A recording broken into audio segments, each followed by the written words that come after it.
Support WrestleTalk! Give us a subscribe. Thank you to Nathan for you Ford for being an awesome pledgehammer on Patreon. Hello and welcome to the WrestleTalk Stacked News. My name is Chopper P. Quinnell. Ollie is away recovering from a business meetings, very important business meetings.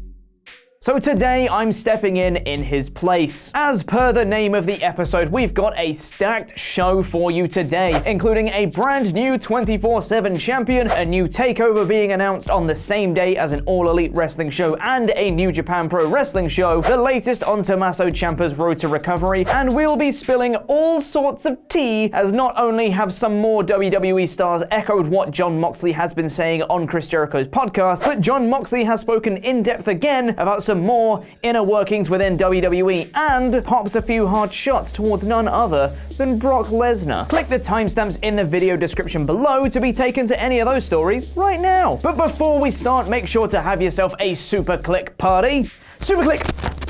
By giving us a subscribe, pressing the thumbs up, and enabling notifications. Also, make sure to leave us a comment below answering the question of the day, which today is, who would you put against Jon Moxley in an AEW dream match? But first, we've got ourselves a brand new 24/7 champion.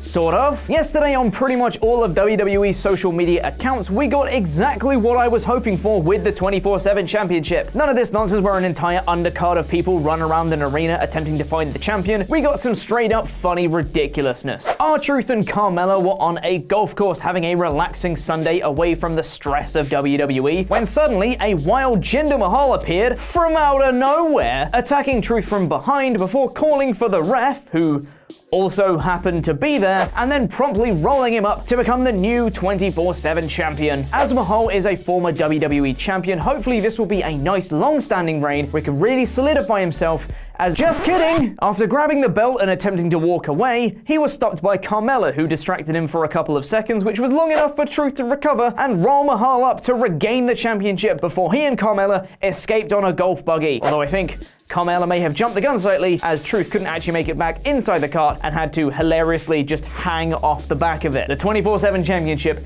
is the greatest thing. And you know what else is great? Being a wrestling fan right now. There is an ungodly amount of top-tier wrestling around the world right now, from WWE to AEW to New Japan Pro Wrestling. But unfortunately, we can't watch it all the time, especially when events get scheduled for the same date. After the debut NXT UK takeover in Blackpool earlier this year, WWE have announced the second show for the brand, which will emanate from Cardiff on August 31st. Just one slight problem with this: AEW's All Out show is also on August 31st. And on top of that, NJPW's Royal Quest show from London is also on August 31st. It's almost as if this was done on purpose or something. But according to Triple H, that's not the case, as on a conference call following NXT TakeOver 25, he clarified why the show is booked on the date it is. The date of August 31st is a date we've had for a long time. That building has been booked with us in Cardiff long before WrestleMania 35. We just hadn't announced it because it wasn't the right time, and you don't want to announce something for a brand 6 months out. Funny that, because NJPW's Royal Quest in London has been announced since February 14th this year,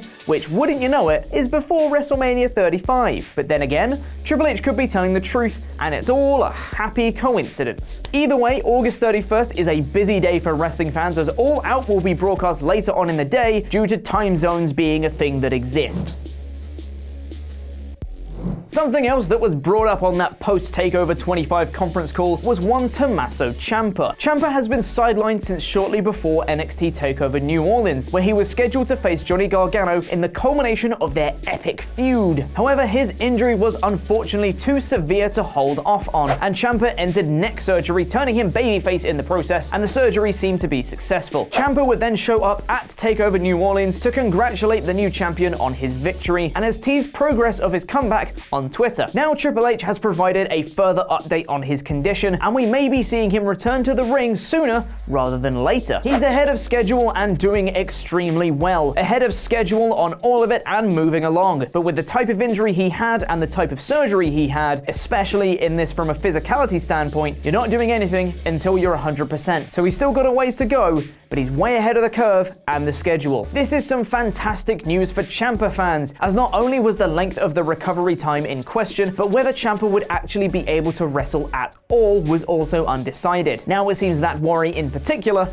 has been answered. Whether we could see Ciampa make an appearance at NXT TakeOver Toronto at the night before SummerSlam is still up in the air, but it would be fitting as it would be the same building in which Ciampa and Gargano won the NXT Tag Team Championships, defeating the Revival in an absolutely classic match. The Revival have gone on to be inefficiently utilized on the main roster, leading to much frustration from the pair, even going so far as to request their releases from the company, which were reportedly denied. Following another frustrated wrestler's departure from the company with Jon Moxley and his subsequent appearance on Chris Jericho's podcast Talk is Jericho, it seems to have resonated with some current WWE talent. The podcast episode in question takes an in-depth look at WWE's inner workings, with the former Dean Ambrose essentially trashing WWE's creative process, including Vince McMahon's ideas to the overproduction of talent. Now, in an interview with ESPN, Chris Jericho has revealed that several current WWE stars have contacted him with an interest to appear on the show to give their own viewpoint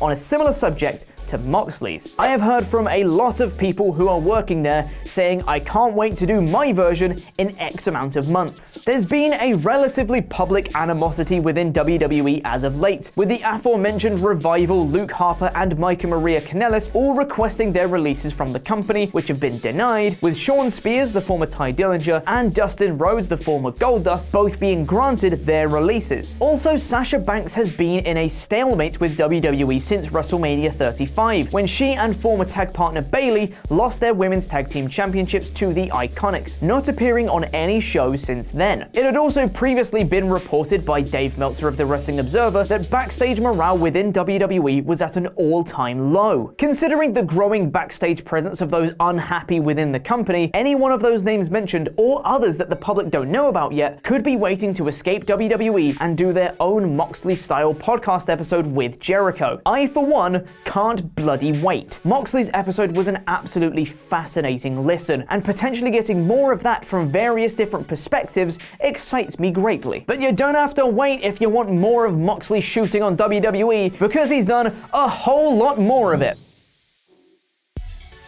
Following the now infamous Talk is Jericho episode featuring Jon Moxley, the new AEW star appeared on Wade Keller's Pro Wrestling podcast, where he spoke at length over 2 episodes about AEW and WWE, including some very poignant shots towards WWE and Brock Lesnar. Some of his highest criticisms of Lesnar include not being interested in their WrestleMania 32 match, changing the ending of SummerSlam 2018, and WWE treating him differently than any other wrestler on the roster. When talking about their WrestleMania 32 match, Moxley actually said it was supposed to be him facing off against Jericho, while it was supposed to be Lesnar versus Bray Wyatt. However, they changed plans, and it became the match that happened with Lesnar versus Ambrose. However, despite Ambrose's many attempts to pitch interesting ideas for the match, Lesnar was not interested, and WWE didn't do anything to convince him to change his mind. Some of the pitches including flipping Lesnar off while being choked out after a grueling match in which Ambrose would have been thrown into thumbtacks, the finish being similar to that of SummerSlam 2016 with Randy Orton, where Lesnar would knock out Ambrose with several elbow strikes, and Ambrose joining the gym of Frank Mir, Lesnar's former UFC rival, who would teach Ambrose the way of the heel hook, which is a move that Mir used to beat Lesnar in the UFC. Regarding the change of the SummerSlam 2018 main event, Moxley revealed that the Shield was supposed to reunite to end the show, and that's what would prevent Braun from cashing in his Money in the Bank briefcase. The reconciliation actually happened on the Raw after SummerSlam, but apparently it was changed last minute